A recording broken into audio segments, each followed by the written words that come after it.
할렐루야! 오늘도 예배 자리 가운데 나오신 여러분을 축복하고 환영합니다. 오늘 함께 찬양하실 때 주님만 사랑하는 예배자 되기로 결심하는 우리 되길 소망합니다. 먼저 이번 주 암송 구절 외우시겠습니다. 사람이 회개하지 아니하면 그가 그의 칼을 가심이여 그의 활을 이미 당기어 예비하셨도다. 시편 7편 12절 말씀. 아멘. 사도신경 고백하겠습니다.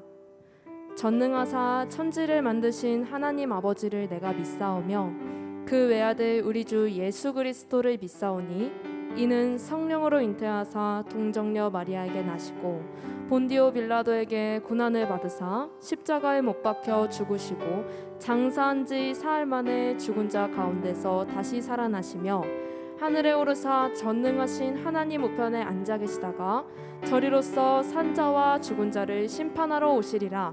성령을 믿사오며 거룩한 공회와 성도가 서로 교통하는 것과 죄를 사하여 주시는 것과 몸이 다시 사는 것과 영원히 사는 것을 믿사옵나이다. 아멘. 우리 이 시간 찬양할 때에 각자의 자리 가운데에서 박수치며 찬양합시다. 주님 뜻대로 살기로 했네. 주님 뜻대로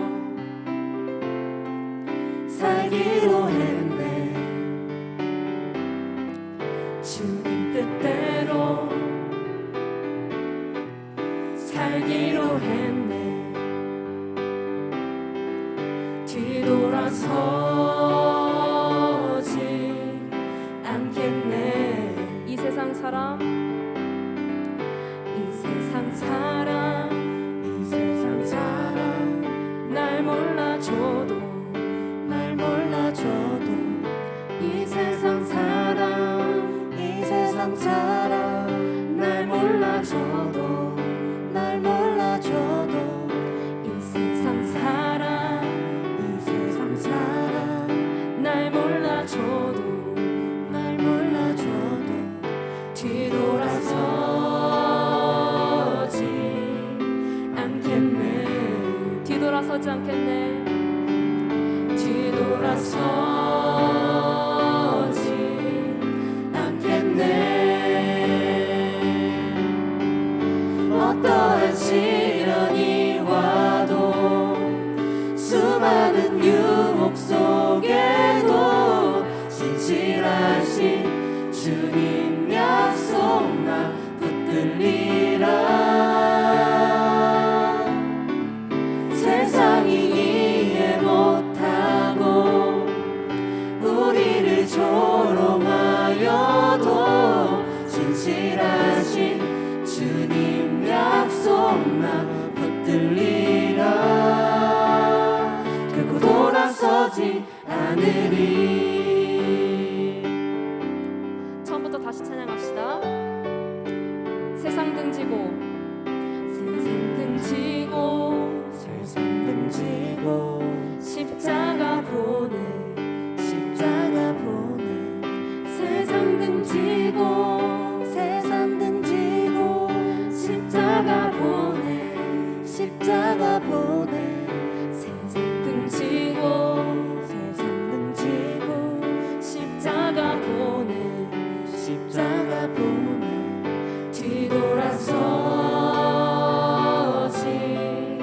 않겠네. 뒤돌아서지 않겠네. 뒤돌아서지 않겠네. 어떠한 시련이 와도 수많은 유혹 속에도 신실하신 주님 약속 나 붙들리라. 세상이 이해 못하고 우리를 조롱하여도 신실하신 주님 약속 나 붙들리라. 어떠한 시련이 와도,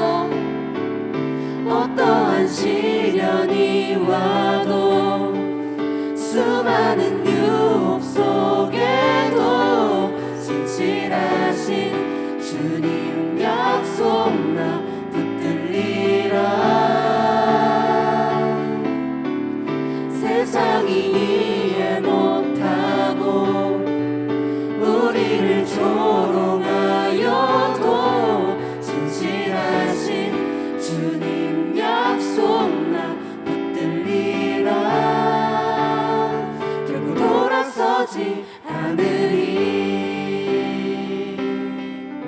아멘. 주님 감사의 박수 올려드립시다.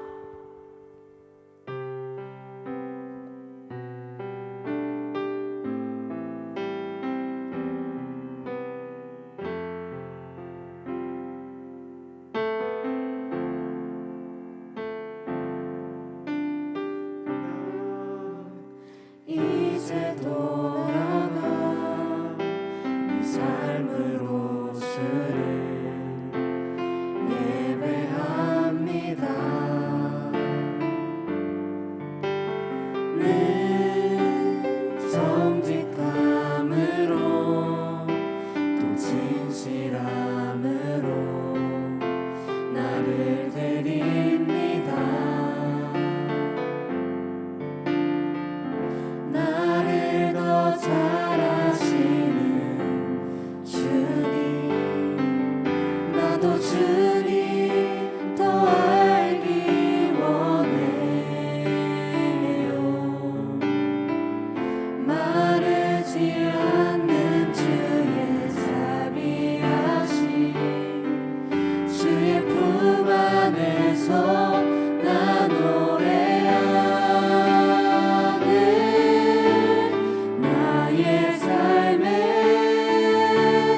모든 순간이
샬롬, 찬양을 통해서 많은 은혜 받으셨나요? 오늘은 좌절감을 물리치는 영적 비결이라고 하는 제목으로 주님의 말씀을 증거합니다. 오늘 함께 받으실 하나님의 말씀은 에스라 10장 1절부터 17절까지의 말씀인데요. 그 중에서 1절과 5절의 말씀만 이 시간 읽도록 하겠습니다. 하나님의 말씀 받겠습니다.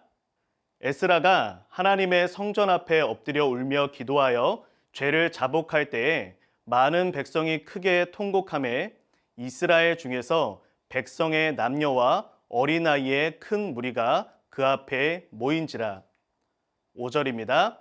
이에 에스라가 일어나 제사장들과 레위 사람들과 온 이스라엘에게 이 말대로 행하기를 맹세하게 하매 무리가 맹세하는지라. 에스라 10장 1절 5절의 말씀. 아멘. 사랑하는 여러분, 우리는 지난주부터 에스라에 대한 이야기를 나누어 보고 있어요. 이스라엘 민족이 바벨론의 포로로 잡혀갔었죠. 그리고 이어서 페르시아 시대까지 자그마치 70년 동안의 포로 생활을 하게 됩니다. 그리고 이 70년이 차서 하나님의 때가 이르자 이스라엘 민족들이 이스라엘 고국 땅으로 돌아가게 됩니다. 이때 이 행렬이 여러 차례에 나누어서 이루어지게 되었는데요. 에스라는 그 중에서 2차 귀환 운동, 두 번째로 이스라엘 백성들이 이스라엘 고향 땅으로 돌아가는 그 행렬의 지도자로서의 역할을 감당하게 됩니다. 그런데 에스라는요, 고귀한 혈통의 사람이었어요. 뿐만 아니라 이 사람은 유능한 학자였고 무엇보다 중요한 것은 페르시아 그 제국에서 중요한 자리를 차지하고 있었던 그러한 사람이었습니다. 왕의 총애를 받고 있었어요. 다시 말해서 에스라는 이미 그 페르시아 땅에서 좋은 신분, 좋은 혈통, 그리고 높은 지위를 누리면서 행복하고 평안하게 살고 있었다라고 하는 것입니다. 그런데 이 에스라가 이제 이스라엘 땅으로 돌아와서 해야 하는 일은 무엇인가? 그것은 바로 황무지와 같은 이 땅 가운데에서 다시금 나라를 건설하는, 때로는 고통스럽고 고생스러운 그러한 일을 이 에스라가 감당해야만 했어요. 페르시아 그 나라에서 누리고 있었던 어떤 부요나 풍요는 포기해야만 했었습니다. 그럼에도 불구하고 에스라는요, 하나님 앞에서 내가 이 여호와의 율법을 내가 먼저 지키고 이스라엘 민족에게 가르치는 그 일에 나의 인생을 쏟아 붓겠노라, 그렇게 결단하고 그 결단을 삶의 실천으로 옮기게 되었습니다. 자신의 인생을, 자신의 삶을 송두리째 주님께 헌신하였던 거예요. 왜냐하면 이 이스라엘 민족들을 하나님의 말씀 위에 세우기 위해서요. 여러분, 이렇게 하나님 앞에 헌신했습니다. 최선을 다했어요. 자기가 누릴 수 있는 모든 것을 포기하고 하나님께 모든 것을 드렸습니다. 여러분, 그런데 너무나 당황스러운 결과가 이 에스라의 눈앞에 펼쳐지게 됩니다.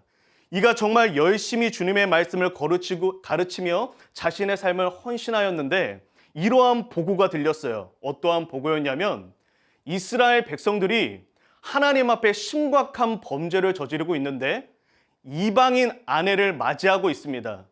이방인 아내를 맞이하는 것, 이것은요, 이스라엘이 70년 동안의 포로 생활을 하게 되었던 이유였습니다. 하나님께서 그토록 이방인 아내를 두지 말아라, 너희 이방인 여인들 만나지 말아라, 너희들 그 이방인 여인들을 만나다 보면 너희도 우상 숭배하게 될 거니까 절대 하지 마라 이랬는데 이스라엘 백성들이 이 말을 안 들었거든요.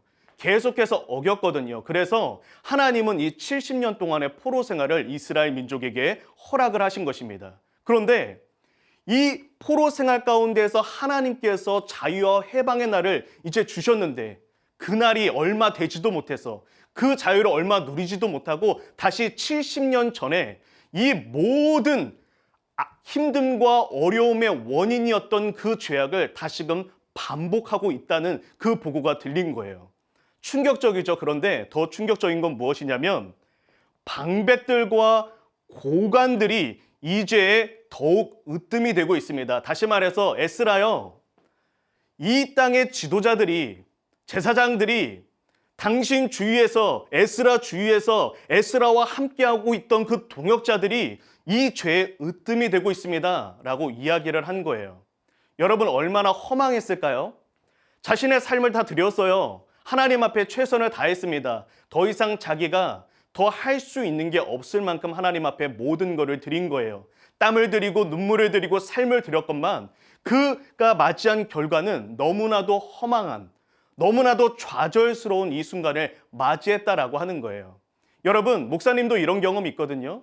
정말 열심으로 눈물로 기도하고 가르쳤던 그런 제자들이 때로는 세상 가운데 나아가게 됐을 때 그 좌절감은 이루 말할 수가 없습니다. 그런데 이 에스라는 한 명의 하나님의 사역자로서 바로 이러한 현실을 마주하게 된 것입니다. 여러분, 에스라가 마음에 어떠한 감정을 느꼈는지를 성경은 아주 정확하게 표현을 하고 있는데요. 재미있는 표현이에요. 그가 속옷과 겉옷을 찢고 머리털과 수염을 뜯으며 자른 게 아니라 자기가 지금 막 뽑고 있는 거예요. 그러면서 기가 막혀 앉았다. 저녁 제사를 드릴 때까지 기가 막혀 앉아 있었다. 그 마음이 너무 허탈하고 이게 도대체 무슨 일인가? 아니 어떻게 모든 삶을 다해서 이들을 가르쳤건만 이들은 이렇게 되었던 것인가? 거기에다가 더 충격적인 건 에스라 주위에서 에스라를 돕겠다고 함께 있었던 제사장들도 이 죄를 그동안 짓고 있었다는 거예요. 에스라 눈을 속이면서요. 얼마나 그 마음에 무너지는 것을 경험하게 되었을까요? 여러분, 그런데 이 에스라는요, 이 순간에 이 좌절감이 가득할 수밖에 없는 이 현실 가운데 주저앉아만 있지 않습니다. 그리고 이 좌절감을 그 인생 가운데에서 물리치고 다시금 놀라운 하나님의 승리를 경험하게 됩니다. 여러분, 오늘 본문의 이 말씀을 통해서 우리는 좌절감, 패배의식, 여러분들의 인생 가운데 아무리 최선을 다하고 내가 할 수 있는 모든 것을 다했건만 때로는 그 최선의 과정과는 어울리지 않는 결과를 맞이했을 때 내 마음에 찾아오는 그 좌절감, 패배의식을 물리치는 영적 비결은 무엇인지를 우리는 함께 깨달을 수 있게 됩니다. 오늘 두 가지의 영적 비결을 이 본문의 말씀을 의지해서 찾아볼 텐데요. 오늘의 말씀을 나누는 가운데 여러분들 마음 가운데 자리 잡고 있었던 모든 좌절감, 패배의식, 허망함은 떠나가고 다시금 주님의 은혜가, 풍성한 은혜가 회복되어져서 여러분들의 인생 가운데 놀라운 하나님께서 주시는 승리의 열매를 맺는 그러한 은혜가 있기를 예수님의 이름으로 축복합니다. 첫 번째입니다. 영적 비결 첫 번째는요, 하나님 앞에 마음을 낮추어라 라고 하는 것입니다. 여러분들의 인생 가운데 내가 아무리 최선을 다해도, 아무리 내가 열심을 다해도 이루어낼 수 없는 그러한 결과를 맞이하게 됐을 때, 허망한 현실을 마주하게 됐을 때 원망하거나 좌절하지 말고 이 시간을 하나님 앞에 내 마음을 더 낮추어 겸손해지는 기회로 삼으라라고 하는 것입니다. 여러분, 에스라가 바로 이 현실 가운데에서 하나님 앞에 취한 첫 번째 행동이 있습니다. 그것은 하나님의 성전 앞에 엎드려 울었다라고 되어져 있어요. 여러분, 이것을요 더 명확하게 표현하는 것이 스가랴 9장 5절에 나타났는데요. 하나님 앞에 무릎을 꿇었다라고 하는 것입니다. 여러분, 이때 이 무릎을 꿇었다라고 하는 건 인간이 자신의 할 수 있는 모든 것 중에서 가장 최선을 다해서 하나님 앞에 겸손한 자세를 취하는 것, 그것이 오늘 이 본문에서 이야기하는 무릎을 꿇고의 원어적인 의미입니다. 여러분 보십시오. 하나님 앞에 무릎을 꿇고 엎드려 울면서 하나님 앞에 주님, 내가 이렇게 열심히 살았는데 나에게 주신 결과가 이것입니까? 내가 페르시아의 그 부요를 포기하고 왔잖아요. 그 지위 포기하고 왔잖아요. 근데 이 하나님의 종에게, 이 하나님의 사역자에게, 어쩌면 목사라고 할 수 있는 신분 가운데에서 이 목사에게, 나의 젊음을 드리고 나의 인생을 들은 이 목사에게 하나님 이런 결과를 나에게 주시다니요. 하나님께 원망하지 않았습니다. 도리어 이때 무엇이라고 고백합니까? 엎드려 울며 기도하며 죄를 고백했다. 여러분, 에스라가 잘못한 것이 무엇입니까? 잘못은 이스라엘 백성들이 했죠. 에스라는 최선을 다했어요. 그러나 에스라는요, 바로 이때에도 이스라엘 모든 민족의 죄를 자신의 죄처럼 통감하고 느끼며 하나님 앞에 엎드려 그 죄를 자복합니다. 어떠한 자세로요? 인간이 취할 수 있는 가장 최고의 겸손의 자세를 취하면서 하나님 앞에 나아갔다라고 하는 것입니다. 사랑하는 여러분, 우리는 인생을 살아가다 보면 때로 이런 실패로 보이는 시간, 좌절할 수밖에 없을 것 같은 시간을 맞이할 때가 있습니다. 내가 누구보다 내가 할 수 있는 최선을 다했어. 나름의 최선을 다해서 살았는데 인생의 결과가 그대로 주어지지 않을 때가 있어요. 내가 하나님의 영광을 위해 열심히 공부한다고 공부했는데 결과는 신통치 않은 거예요. 내가 하나님을 위하여 열심히 산다고 살았는데 다른 사람들과의 인생과 비교하니 내 인생이 더 초라한 거예요. 내가 하나님 앞에 누구보다 열심히 봉사도 하고 하나님 앞에 많은 시간을 들였는데 정작 나의 인생의 결과는 그러지 못한 거예요. 무언가 내가 납득하기 어려운 순간을 맞이할 때가 있습니다. 그러나 여러분, 이럴 때 주님께 원망하지 마세요. 나 스스로에게 실망하지 마세요. 도리어 이 시간을 여러분들이 하나님 앞에 마음을 더욱 낮추어서 겸손한 신앙인으로 나아갈 수 있는 그러한 기회로 삼으시기를 축복합니다. 신명기 말씀에 이런 말씀이 있어요. 광야길을 걷게 하실 때 우리는 우리의 마음을 낮출 수 있게 된다. 여러분, 우리 모두는 이 마음에 뿌리 깊은 교만이라는 것이 있어요. 그런데 고난의 시간이 없으면, 실패처럼 보이는 시간이 없으면 우리의 교만은 절대 뿌리 뽑혀지지 못합니다. 우리가 하나님 앞에 겸손해질 수가 없어요. 여러분, 그렇다면 우리는 여기에서 이런 질문을 하게 됩니다. 목사님, 왜 하나님 앞에 굳이 마음이 낮아져야 합니까? 아니, 하나님께서 나를 사랑하신다면서요. 내 모습 이대로 존귀하게 여기신다면서요. 그러면 내 마음이 굳이 낮아져서 뭐합니까? 내가 굳이 왜 하나님 앞에 이 고통의 시간 가운데 하나님 앞에 엎드려야 합니까? 왜 굳이 나에게 이러한 시간이 필요합니까? 우리는 반문할 수 있습니다. 여러분, 바로 이러한 질문에 성경은 이렇게 대답을 합니다. 하나님께 쓰임받기 위해 반드시 필요한 것이 있는데 그것은 바로 낮은 마음이다 라고 이야기를 합니다. 왜 하나님께서 고난의 시간을 통해 여러분의 마음을 낮추신다고 이야기를 한다는 거예요? 여러분들의 마음이, 우리의 마음이 하나님 앞에 겸손하게 낮아질 때 바로 그때야말로 우리는 하나님께서 사용하실 수 있는 최고의 조건을 갖추게 된다라고 하는 겁니다. 내가 공부를 잘해야, 내가 운동을 잘해야, 내가 좀 용모를 가꾸어야, 내가 무언가를 해야 하나님께 존귀하게 쓰임받는다라고 이야기하지 않고 성경은 너가 주님 앞에 참으로 낮은 마음, 겸손한 마음을 가지게 되었을 때 내가 너를 사용하리라, 내가 너를 쓰리라 하나님께서 말씀하신다라고 하는 것입니다. 이것을 이사야 57장에서 이렇게 이야기를 합니다.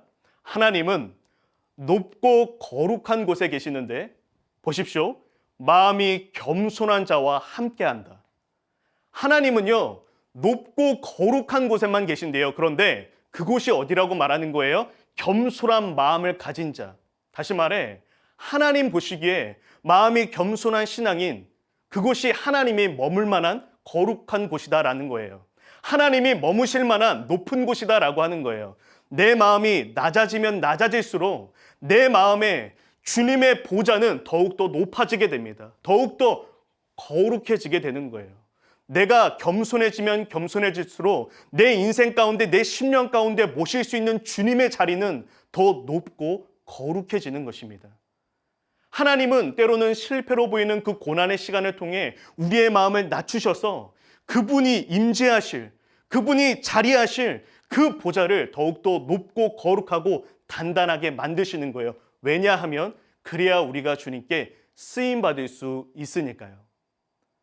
여러분, 그래서 시편에서 이렇게 이야기를 합니다. 주를 만날 기회를 얻어서 주께 기도하라. 여러분, 이때 주를 만날 기회라고 하는 이것은요, 이러한 의미예요. 아, 지금이야말로 내가 주님을 찾을 때구나. 아, 주님 말고는 내가 어떤 것도 의지할 곳이 없어졌구나. 아, 주님께 엎드리는 것 말고는 내 인생에 답이 없구나. 이것을 깨닫는 순간, 이것이 바로 주를 만날 기회라고 하는 이 문장의 원어적인 의미입니다. 아, 나의 인생 가운데 내가 이 실패처럼 보이는 시간에 주님 말고는 내가 의지할 분 없구나. 내가 엎드려야겠다. 더욱더 낮아져야 되겠다. 주님 없이 나는 아무것도 아닙니다. 나를 도와주십시오라고 하나님 앞에 깨닫게 되는 그 시간에, 그 하나님을 만날 수 있는 절호의 기회를 놓치지 말고 하나님 앞에 엎드리라고 말합니다. 그럼 어떠한 결과가 주어진다고요? 진실로 홍수가 범람할지라도 그에게 미치지 못하리이다. 그 어떤 인생의 풍랑도 너를 덮치지 못하게 하리라. 너가 하나님 앞에 겸손해져 주님께서 머무실 그 보좌의 자리를 만든다면 너의 인생 가운데 그 어떤 풍파도 부러치지 못하게 하리라. 주님께서 약속하신 것입니다.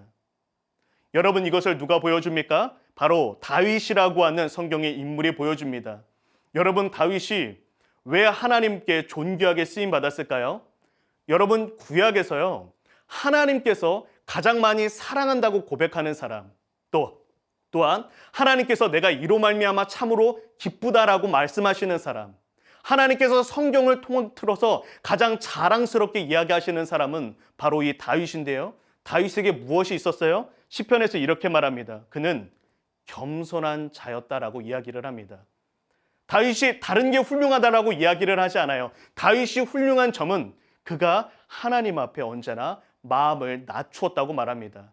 여러분, 바로 이 고백에서 우리는 한 가지 깨달을 수 있죠. 그것은 겸손은 하늘에서 뚝 떨어지는 것이 아니라 수많은 고난과 연단의 시간을 통해서 내 안에 있는 교만이 뿌리 뽑히고 내가 다듬어져서 만들어지는 것이다.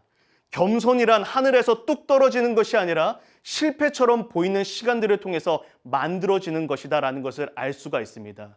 왜냐하면 다윗은 이렇게 하나님께 존귀하게 쓰임받기 전에 자그마치 10년 혹은 15년간의 연단의 시간을 보내었기 때문입니다. 사울 왕에게 쫓기면서 그 수많은 연단과 실패처럼 보이는 시간을 통해서 다윗 또한 이 겸손이 만들어진 거예요. 여러분, 이것은 다윗뿐만이 아닙니다. 요셉도 마찬가지예요. 여러분, 요셉이요, 여러분 아무 흠이 없다고 생각하겠지만 욥이 처음에 자기가 꾼 꿈을 형들에게 말할 때 형들에게 말하매라고 할 때 이 말하매라고 하는 단어의 원어적 의미가 뽐내고 의시되고 자랑스럽게 떠벌리다라는 의미를 갖고 있어요. 여러분, 요셉은요, 물론 다른 사람에 비해서는 성경에서 흠이 덜 드러나는 사람이지만 요셉도 형들에게 자신의 꿈을 이야기할 때 이 안에 뭐가 있었던 거예요? 우쭐거림이라는 게 있었던 것입니다. 그런데 요셉이 자그마치 13년의 그 연단의 시간을 보낸 이후에 어떻게 변화되는지 보십시오. 파라오 왕이, 이집트 왕이 이 요셉을 불러서 야, 네가 그렇게 대단하다며, 네가 그렇게 뛰어나다며 지금부터 내가 꾼 꿈에 대한 해석을 좀 들려다오.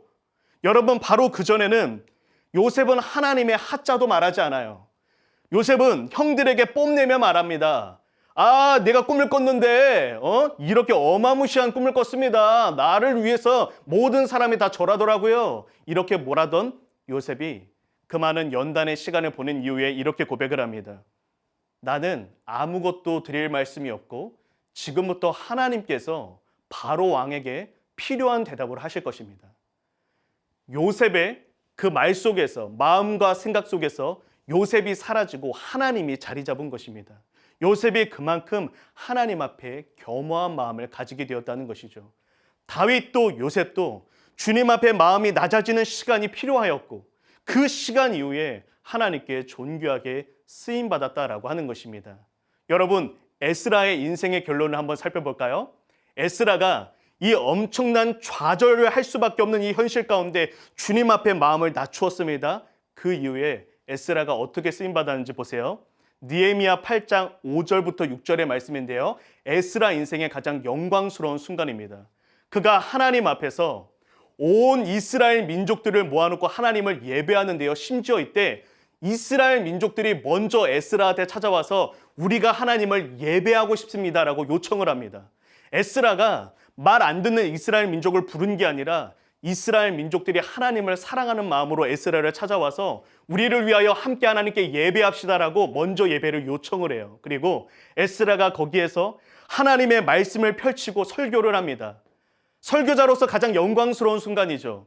온 백성의 어린아이까지 온 나라 온 민족이 에스라의 설교를 들으려고 그 자리에 모인 거예요. 그리고 그가 거기에서 설교하며 하나님을 예배할 때 모든 백성이, 이때 어린아이도 포함되거든요. 어린아이부터 노년까지 온 나라 온 민족이 손을 들고 아멘 아멘 하고 몸을 굽혀 얼굴을 땅에 대고 여호와께 경배하니라.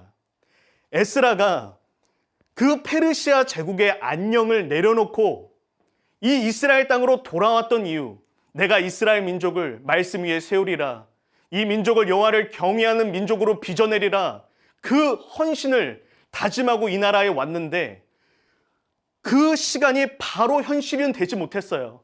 좌절의 순간, 어려운 순간이 있었으나 끝내 무엇입니까?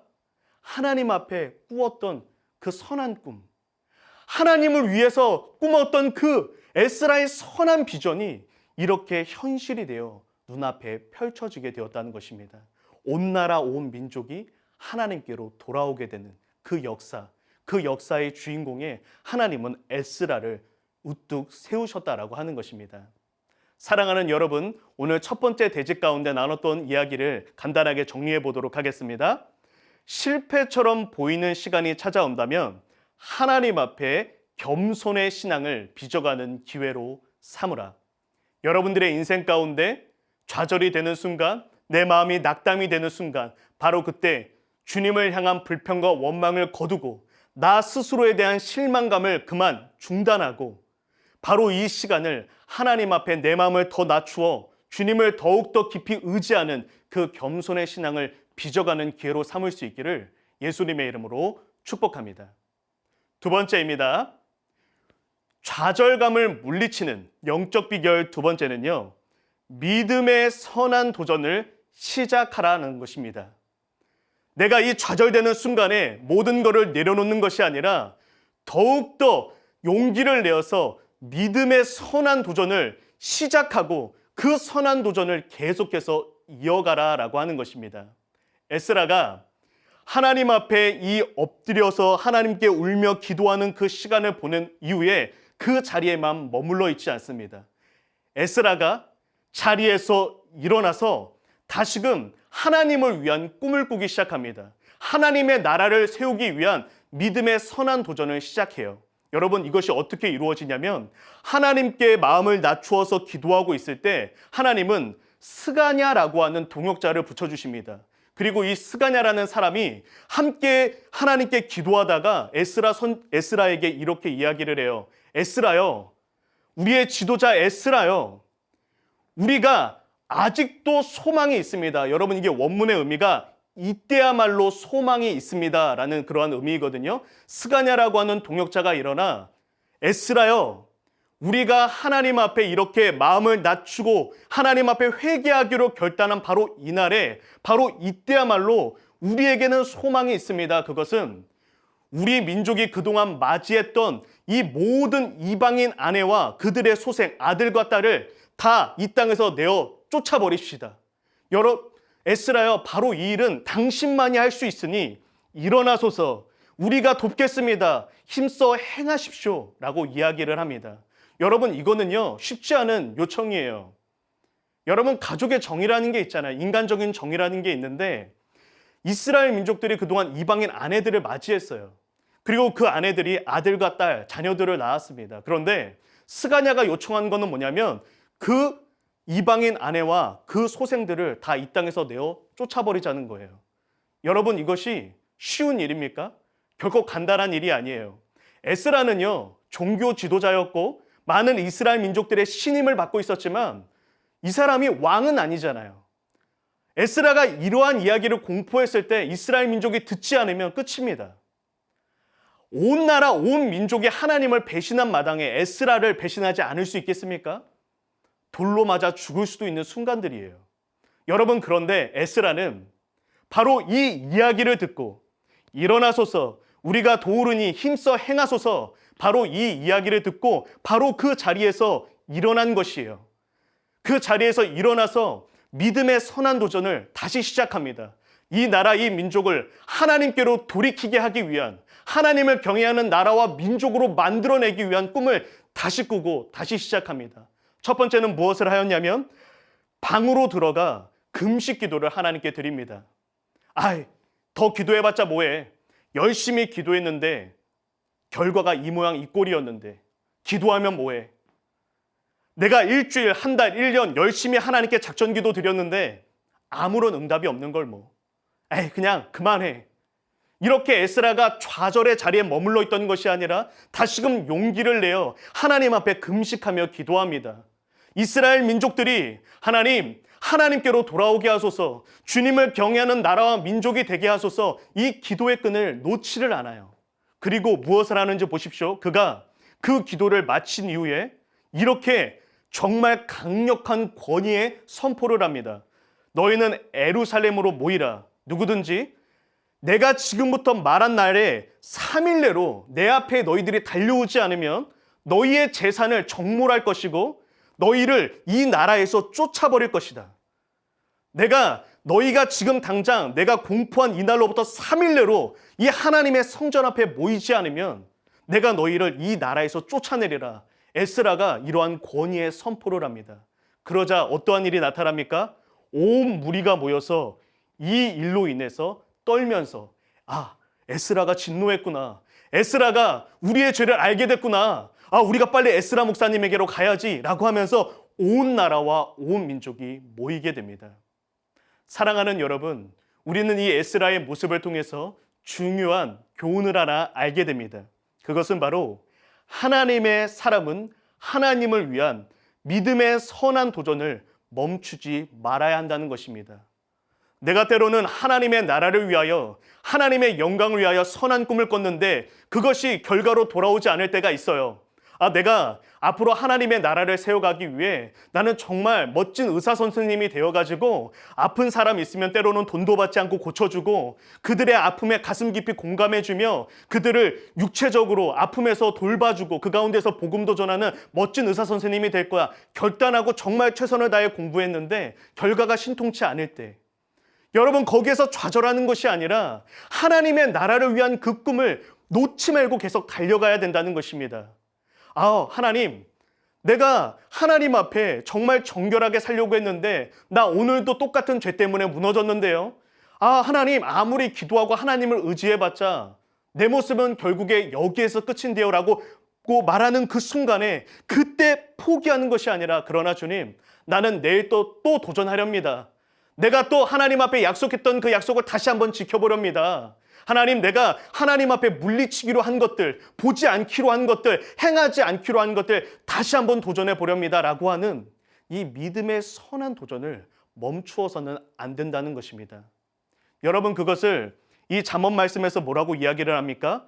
대저 의인은 7번 넘어질지라도 다시 일어난다 라고 이야기를 하고 있어요.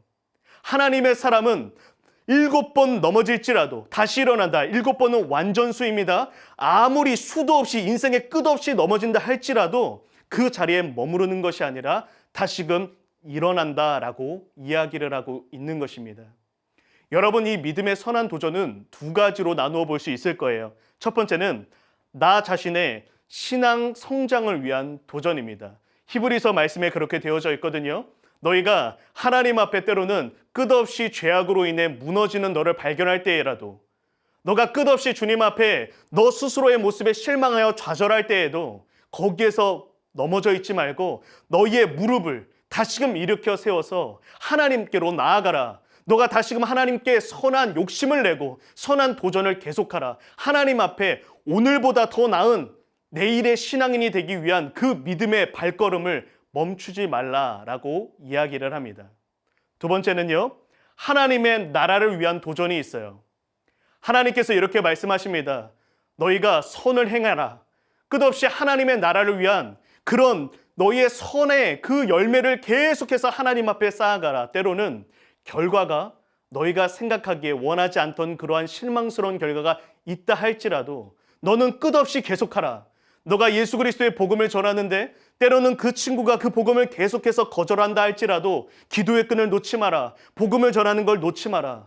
너가 하나님의 나라를 위해 열심히 공부하기로 마음먹었다면 너가 지금 당장 성적은 그것이 안 된다 할지라도 그 꿈을 놓지 마라. 너가 하나님의 나라를 위한 유학을 계획하고 있다면 그 꿈을 놓치지 말아라. 너가 하나님의 나라를 위한, 내가 하나님 앞으로 하나님 앞에 내가 정말로 돈 많이 벌어가지고요 이런 일 하고 싶어요, 이런 일 하고 싶어요 라고 고백했던 그 믿음의 선한 도전, 그 비전을 놓지 말라라고 이야기를 하는 것입니다. 여러분, 그렇다면 우리는 왜 이 믿음의 도전을 하나님 앞에 계속해서 이어가야 하는 것일까요? 하나님, 왜 굳이 우리가 살아가면서 이 믿음의 도전을 계속해야 됩니까? 라고 우리는 반문할 수 있습니다. 이 질문에 성경은 이렇게 대답합니다. 우리가 믿음의 도전을 하는 것이야말로 성도의 존재 이유다라고 이야기를 하고 있어요. 디도서의 말씀을 볼까요? 하나님이 왜 예수 그리스도를 이 땅에 보내셔서 죄에서 우리를 속량하시고 우리를 그분의 자녀로 삼으셨는가? 이렇게 이야기를 합니다. 그가 우리를 대신하여 자신을 주심은 모든 불법에서 우리를 속량하시고 우리를 깨끗하게 하사, 노란색을 보십시오, 선한 일을 열심히 하는 자기 백성이 되게 하려 하심이라. 성도의 본분, 성도의 존재 이유, 이 땅을 살아가는 매일의 삶 가운데 하나님의 나라를 위한 선한 일에 열심을 다하는 그러한 백성이 되게 하려 하심이라. 여러분, 볼펜의 역할을 다해야 볼펜에게 인격이 있다면 행복할 것입니다. 아니, 볼펜은 무언가를 쓰려고 존재하는데 이 볼펜을 가지고 칼싸움을 한다면 볼펜이 행복할 수 있겠습니까? 여러분, 그릇이 있는데 여기에 무언가를 담아서 먹어야지. 이 그릇에다가 쓸데없는 것만 잔뜩 갖다 놓는다면 이 그릇이 인격적으로 행복할 수 있겠습니까? 마찬가지입니다. 여러분들의 인생 가운데 마음 안에 있는 그 허망함을 채우고 싶다면 주님이 우리를 창조하신 그 창조의 목적대로 살아야 됩니다. 우리를 자녀로 부르신 그 존재의 목적을 이루어야 됩니다. 그 목적은 무엇입니까? 하나님을 위한 선한 일을 열심히 하는 자기 백성, 하나님을 위한 정직한 꿈을 꾸고, 나를 위한 꿈이 아니라 하나님의 나라를 위한 정직한 꿈을 꾸고 그 꿈을 위해 열심히 달려가는 그러한 하나님의 사람이 되는 것, 그것이 저와 여러분의 존재의 이유인 줄로 믿습니다. 여러분, 이것을 누가 보여줍니까? 갈렙이라는 사람이 보여줍니다. 여러분들 찬양 가운데 이런 찬양 들어봤죠? 저 산지를 내게 주소서. 이 찬양 여러분 많이 고백해봤죠? 하나님 앞에 이 노년의 나이에도 하나님 앞에 이 믿음의 선한 도전을 멈추지 않았습니다. 갈렙 결국에 어떻게 되었습니까? 그 산지를 정복하게 됩니다. 여러분, 바울을 보십시오. 바울이 이렇게 고백을 합니다.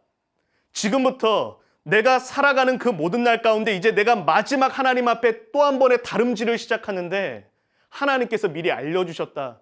너 그 길이 많이 힘들 것이다. 그 길이 너무나 고단하고 어려울 것이다. 많은 박해가 있을 것이다 라고 말하지만 사도 바울은 이렇게 고백합니다. 주님께서 나에게 맡겨주신 그 사명, 그것을 마치려 하면은 내 생명을 조금도 아끼지 않겠습니다. 내 생명을 기꺼이 드리며 내가 이제 순교의 자리로 달려가는 그 자리까지 이 예수 그리스도의 복음을 전하는 것으로 말미암아 수많은 핍박과 환난이 있겠지만 내가 이 온 세계의 심장부 저 로마에 가서 예수 그리스도의 복음을 전하는 그 일을 마치려 함에 내가 결코 나의 이 발걸음을 멈추지 않겠습니다. 바울이 이렇게 응답을 했고 그리고 이 바울은 결국 하나님 앞에 품었던 그 선한 꿈, 그 아름다운 꿈을 끝까지 하나님 앞에 달려가고 그 꿈을 이루는 것을 그 인생 가운데 맞이하게 됩니다. 여러분, 아까 전에 나누었던 이야기예요. 에스라 인생의 결론입니다. 에스라는 꿈을 꿨죠. 그가 이스라엘 나라로 돌아오면서 내 삶을 주님께 드리고 이 나라 민족을 하나님께로 돌이키기라. 바로 이러한 선한 꿈을 꾸었고 그 도전을 멈추지 않았습니다. 좌절의 순간에 주저앉지 않고 다시 일어나서 다시금 이 나라, 이 민족을 하나님께로 돌이키기 위하여 모든 열심을 다하였습니다. 바로 그때 그의 인생의 결론, 모든 백성이 손을 들고 아멘 아멘 하고 응답하고 몸을 굽혀 얼굴을 땅에 대고 여호와께 경배하니라. 여호와께 경배하니라. 온 나라 온 민족이 하나님을 예배하는 그 영광의 순간을 맞이하게 되었다라고 하는 것입니다. 오늘 두 번째 대집 가운데 나누었던 이 내용을 정리해 보도록 할까요? 실패처럼 보이는 시간이 찾아와도 믿음의 담력을 갖고 믿음의 선한 도전을 계속하라. 믿음의 담력을 갖고 주님이 나와 함께 하시니 지금 이 좌절의 시간을 지나가면 반드시 하나님께서 승리의 열매를 맛보게 하시리라라고 하는 믿음의 배짱을 가지고 믿음의 선한 도전을 계속하라라고 하는 것입니다. 오늘의 설교의 모든 내용들을 정리해 보도록 하겠습니다. 좌절감을 물리치는 영적 비결은 두 가지입니다. 첫 번째로 하나님 앞에 마음을 낮추는 것입니다. 내가 하나님 앞에 아무것도 아님을 다시 한번 깨닫고 하나님께 이 마음을 드리는 것이죠. 주님, 내가 최선을 다했으나 결과가 이렇습니다. 여기에서 알 수 있는 것, 내가 아무리 최선을 다해도 주님이 도와주시지 않으면 아무것도 할 수 없다는 것입니다. 나의 능력, 나의 열심이 무슨 소용이 있겠습니까? 하나님께서 도와주지 않으시면 내 인생에 해답이라는 것은 없고 나의 문제에 응답이라는 것은 없습니다. 주님, 하나님밖에 없습니다. 내 안에 내가 사라지고 내 안에 하나님만 계시게 하소서. 내가 완전히 이제는 낮추어지고 내 안에 이 보좌에 오직 하나님께서 계셔 주십시오. 이렇게 마음을 낮추는 기회로 삼는 것입니다. 두 번째는 무엇입니까? 그러나 내가 하나님 앞에 하나님 없이는 아무것도 아닌 존재지만 하나님과 함께하는 나는 모든 것을 할 수 있기에 내가 여기에서 포기하고 좌절하지 않고 믿음의 선한 도전을 다시 시작하겠습니다. 중단했던 성경 읽기 다시 시작하겠습니다. 중단했던 중보기도 다시 시작하겠습니다. 내가 하나님의 나라를 위해 다시 한번 공부하겠습니다. 다시 한번 운동하겠습니다. 내가 다시 한번 나의 삶 가운데 진지하게 최선을 다하겠습니다. 하나님께로 내가 갈 때에, 천국에 갈 때에 내 인생에 대한 부끄러움이 없도록 나의 이 모든 시간에 열정을 다하여 하나님의 나라를 위한 도전을 멈추지 않겠습니다. 오늘보다 더 나은 신앙인이 되기 위한 몸부림을 중단하지 않겠습니다.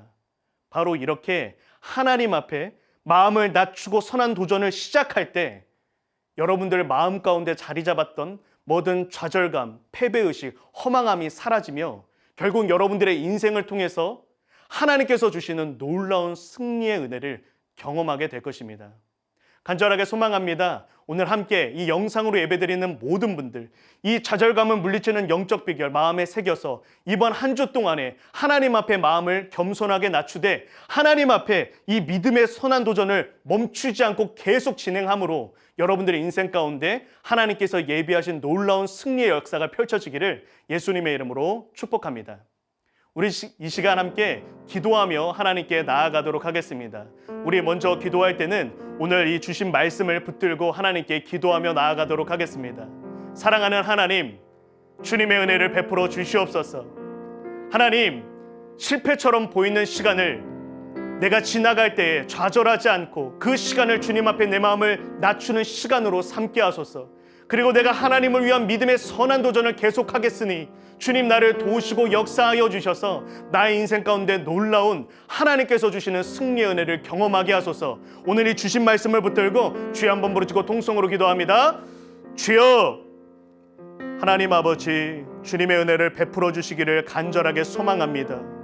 하나님께서 은혜를 베풀어 주셔서 실패처럼 보이는 시간에 내가 좌절하고 또 하나님을 원망하는 것이 아니라 바로 그때를 절호의 기회로 삼아 내 마음을 하나님 앞에 겸손히 낮추는 그러한 황금 같은 시간으로 하나님 앞에 사용할 수 있도록 은혜를 더하여 주시옵소서. 광야길을 걸어갈 때에 내 마음을 더욱 낮추어 내 마음을 겸손히 낮추어 내 마음에 주님께서 머무실 그 보좌의 자리를 더욱더 높고 거룩하게 다듬는 그러한 은혜를 허락하여 주시옵소서. 또한 하나님을 위한 하나님의 나라를 위한 믿음의 선한 도전을 멈추지 않겠습니다. 오늘보다 더 나은 신앙인이 되기 위한 그 몸부림, 또한 하나님의 나라를 위한 아름다운 꿈 계속해서 품으면서 나아갈 때에 주님께서 필요한 은혜와 능력과 동역자와 모든 것들을 공급하여 주셔서 하나님께서 예비하신 그 승리의 역사를 경험할 수 있도록 은혜를 더하시고 하나님께서 함께하여 주시옵소서. 주님의 은혜를 베풀어 주셔서 이 좌절감을 물리치고 주님께서 기뻐하시는 그 승리의 현장에 우리가 도달할 수 있도록 은혜를 더하시고 함께하여 주시옵소서. 우리 두 번째로 기도할 때는 이 나라와 민족을 위하여 함께 기도하도록 하겠습니다. 하나님, 코로나로 인해 고통받고 있는 이 나라와 민족을 주님께서 긍휼히 여겨 주시옵소서.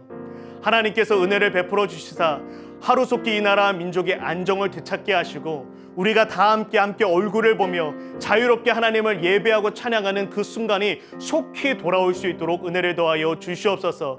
이 코로나의 문제로 말미암아 이 나라 민족이 하나님 앞에 더욱더 겸손해지는 시간이 되게 하시고 모든 하나님의 사람들이 이 코로나 시대에 좌절하는 것이 아니라 주님의 나라를 위한 믿음의 선한 도전을 계속할 수 있게 하여 주시옵소서. 우리 이 나라 이 민족을 위하여 주여 한번 부르짖고 통성으로 기도합니다. 주여 하나님 아버지, 이 나라 민족을 주님께서 긍휼히 여겨주시기를 간절하게 소망합니다. 코로나로 인해 눈물 흘리고 또 고통받고 있는 모든 이들을 주님께서 찾아가 주셔서 위로하여 주시옵소서. 하나님이 코로나 시대로 말미암아 고통받고 있는 모든 이들에게 하나님의 위로가 전해지게 하시며 하나님 이 코로나 바이러스가 하루속히 사라져서 이 나라 민족의 안정을 되찾을 수 있도록 은혜를 더하여 주시옵소서. 무엇보다도 이 고통의 시간 가운데에 이 나라의 민족이 하나님 앞에 겸손해지는 그러한 은혜가 있게 하여 주시고 무엇보다 하나님의 사람들이 이 가운데 좌절하고 절망하는 것이 아니라 하나님을 위한 믿음의 선한 도전을 계속할 수 있는 그 꿈과 소망과 은혜를 주님께서 부어주시고 허락하여 주시옵소서. 이 나라 민족이 하나님을 기쁘시게 하는 나라와 민족으로 회복되어지는 그러한 놀라운 역사가 있을 수 있게 하여 주시옵소서. 하나님 감사합니다. 오늘도 이 에스라 말씀을 통해서 좌절감에 시달리고 있는 우리에게 이 좌절감을 물리칠 수 있는 이 실패의식을 극복할 수 있는 영적 비결을 알려주시니 감사를 드립니다. 하나님께서 은혜를 베풀어 주셔서 나의 인생의 때로 실패처럼 보이는 순간들이 찾아온다 할지라도 그것이 결코 실패가 아님을, 주님의 시선에는 실패가 아님을 기억하게 하여 주소서. 도리어 그 시간이 내가 주님 앞에 마음을 낮출 수 있는 절호의 은혜의 시간임을 기억할 수 있게 하여 주옵소서. 내가 주를 만날 때가 이때구나, 그것을 깨닫고 주님 앞에 더 겸손히 나아가 홍수가 범람할지라도 미치지 못하는 그 보호의 은혜를 누릴 수 있게 하여 주시옵소서. 또한 하나님 이 순간에도 하나님 끝없이 믿음의 선한 도전을 멈추지 않게 하여 주시옵소서. 의인은 7번 넘어질지라도 다시 일어난다라고 하셨던 그 주님의 말씀을 붙들고 에스라처럼 하나님 앞에 다시 일어나, 갈렙처럼 일어나, 바울처럼 일어나 하나님의 나라를 위한 꿈을 멈추지 않도록, 그리고 그 다름질을 멈추지 않도록 은혜를 더하여 주시옵소서. 그래서 우리 모두가 우리의 인생 가운데 하나님께서 예비하신 그 승리의 역사를 경험할 수 있도록 은혜를 더하여 주시옵소서. 감사드리며 모든 말씀 다시 오실 예수님의 이름으로 기도드립니다. 아멘. 지금은 우리를 죄와 죽음에서 건지신 주 예수 그리스도의 은혜와 영원토록 변함없는 하나님의 신실하신 사랑과 성령님의 감동감화 교통 충만케 하심이 이 시간 좌절감을 물리치는 영적 비결을 깨닫고 하나님 앞에 이번 한 주 믿음의 선한 도전을 이어가기로 결단하는 모든 하나님의 자녀들 위해 이제로부터 영원토록 함께 하시기를 축원하옵나이다. 아멘. 이상으로 9월 19일 영상 예배를 마치도록 하겠습니다. 이번 한 주 살아가는 데 있어서 믿음의 선한 도전 멈추지 마시고 그 도전들을 통하여 하나님께서 예비하신 귀한 승리의 역사를 경험하는 우리 모두가 되기를 예수님의 이름으로 축복합니다. 감사합니다.